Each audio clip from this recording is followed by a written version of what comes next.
నగరపాలక సంస్థ పరిధిలోని అన్ని డివిజన్లలో అనుమతుల మేరకే భవన నిర్మాణాలు చేపట్టాలని, అతిక్రమించిన వాటిని తప్పనిసరిగా తొలగిస్తామని కమిషనర్ సూర్యతేజ ప్రజలకు తెలిపారు.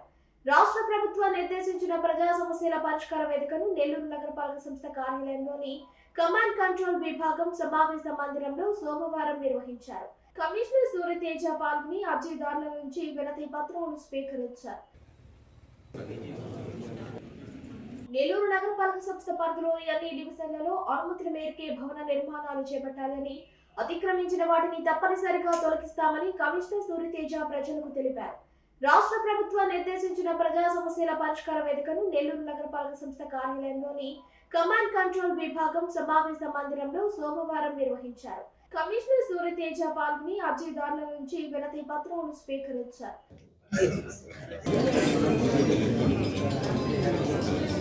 ఈరోజు సోమవారం ఉదయం నెల్లూరు నగరపాలక సంస్థలో ప్రజా సమస్యల పరిష్కార వేదిక PGRS నిర్వహించడం జరిగింది.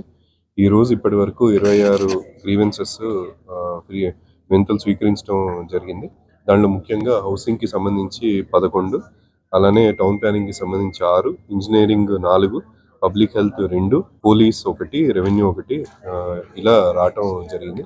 ఇవన్నీ కూడా త్వరితగతిన పరిష్కరించడానికి సంబంధిత అధికారులందరికీ కూడా ఆదేశాలు జారీ చేయడం జరిగింది. అలానే మనకి PGRSలోనే కాకుండా కమాండ్ కంట్రోల్ రూమ్కి వివిధ వాట్సాప్ ద్వారా కానీ, మీడియా ద్వారా కానీ, ఈమెయిల్ ద్వారా కానీ, control room help line numbers ద్వారా కానీ ఈ సంవత్సరం అంటే జనవరి 1వ తారీఖు నుంచి ఈ రోజు వరకు 57 గ్రీవెన్సెస్ రావడం జరిగింది. ఈ 57 గ్రీవెన్సెస్లో కూడా 38 ఫినిష్ చేయడం జరిగింది. మిగతా 19 కూడా వాటిని వివిధ దశల్లో ఫినిష్ చేయడం జరుగుతుంది. అలానే సిటిజన్స్ ఎవరైతే గ్రీవెన్సెస్ ఇస్తున్నారో నెల్లూరు మున్సిపల్ కార్పొరేషన్లో ప్రతి గ్రీవెన్స్ కూడా సాల్వ్ అయ్యేటట్టు అందరు అధికారులు కూడా కృషి చేయడం జరుగుతుంది. కాబట్టి ఈ PGRSని అందరూ వినియోగించుకోవాలని, సోమవారం ఎవరి వినతులు ఉన్నా సరే సోమవారం ఉదయం నెల్లూరు నగరపాలక సంస్థలో ఇవ్వాలని చెప్పి కోరుకుంటున్నాం. నెల్లూరు నగరంలో ఏవైతే అనాథరైజ్డ్గా ఎక్స్ట్రా ఫ్లోర్స్ కన్స్ట్రక్ట్ చేయటం, డీవియేషన్స్ చేసి కన్స్ట్రక్ట్ చేయడం గురించి ఆల్రెడీ కొన్ని నెలల నుంచి ఒక లాస్ట్ 4-5 నెలల నుంచి కూడా అందరికీ అవగాహన కల్పించడం జరిగింది.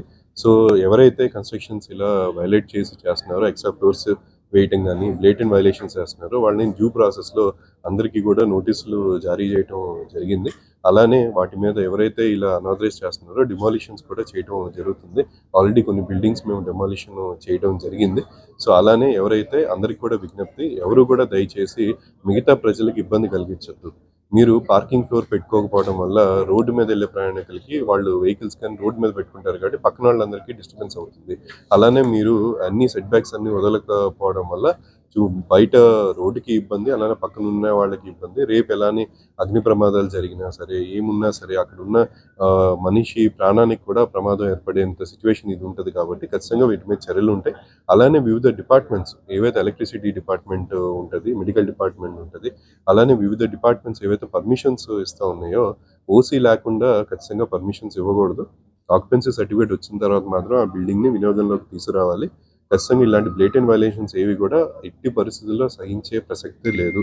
అందుకని మీరు అందరూ కూడా మీరు ఏమన్నా ఉంటే మీరు తీసేసుకోండి, ఇబ్బంది ఏం లేదు. ఏవైతే ఎక్స్ట్రా ఫ్లోర్స్ ఉన్నాయో మీరు డిమాలిష్ చేసుకోండి. అలానే వివిధ శాఖల జిల్లా అధికారులకు కూడా మనం మీటింగ్ కన్వే చేయడం జరుగుతుంది.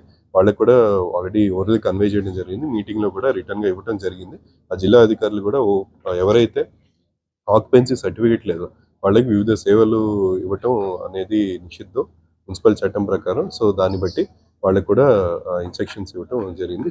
కాబట్టి అందరు ప్రజలకి విజ్ఞప్తి, మీరు ప్లాన్ ప్రతి కట్టుకోండి. మీకు ఎలాంటి ప్లాన్ దగ్గర ఎలాంటి ఇబ్బందులు ఉండవు. మీరు ఏమున్నా సరే ఇలా ఇప్పుడు సోమవారం మీరు మీ ఏమైనా ఇబ్బంది ఉంటే చెప్పచ్చు. అలానే మేళాలు కూడా కండక్ట్ చేయడం జరుగుతుంది. ప్లానింగ్కి సంబంధించి ప్రతి వారం కూడా మేళా కండక్ట్ చేయడం జరుగుతుంది. మీకు బిల్డింగ్ పర్మిషన్ అప్లై చేసిన 24 గంటల్లో వచ్చేటట్టు కూడా నగరపాలక సంస్థలో చర్యలు తీసుకున్నాం.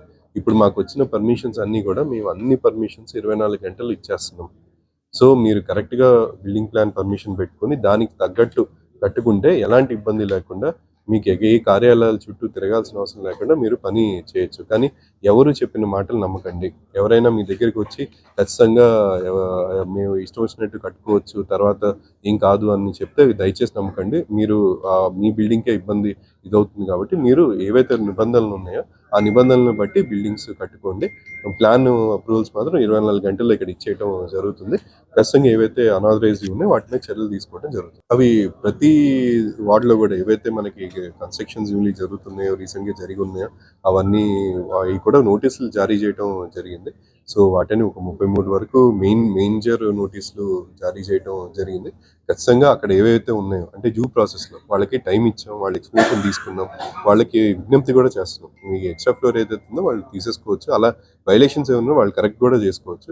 సో ఖచ్చితంగా ఎవరైతే నోటీస్‌కి స్పందించకుండా లేకపోతే అలా బ్లేటెంట్ వైలేషన్స్ ఉంటే ఖచ్చితంగా చట్ట ప్రకారమే చర్యలు తీసుకుంటాం.